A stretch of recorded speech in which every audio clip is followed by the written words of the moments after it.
ముంబైలో ఉద్దవ్ ఠాక్రే రాజ్ ఠాక్రేల ఉమ్మడి విజయోత్సవ ర్యాలీపై బీజేపీ విమర్శలు గుప్పించింది. తమ రాజకీయ అదృష్టాన్ని పునరుద్ధరించుకోవడానికి చేసిన తీవ్రమైన ప్రయత్నంగా కమలదళం అభివర్ణించింది. ఉద్దవ్ ఠాక్రే ప్రసంగం ఏడ్చినట్టే ఉందని సీఎం దేవేంద్ర ఫడ్నవీస్ ఎద్దేవా చేశారు.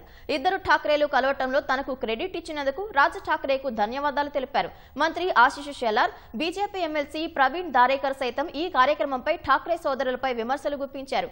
వర్లీ సభను శివసేన యూబీటీ తన కోల్పోయిన రాజకీయ స్థానాన్ని తిరిగి పొందటానికి చేసిన ప్రయత్నంగా షెలార్ అభివర్ణించారు. ఇది మరాఠీ భాషపై ప్రేమ కోసం జరిగిన ర్యాలీ కాదని, ఒకసారి ఇంటి నుంచి వెళ్లగొట్టిన సోదరుడిని బహిరంగంగా సంతృప్తి పరచడానికి చేసిన కార్యక్రమంగా ఉందన్నారు. మున్సిపల్ ఎన్నికల్లో బీజేపీ బలం గురించి భయపడి వారు తమ సోదర భావాన్ని గుర్తు చేసుకున్నారని దుయ్యబట్టారు.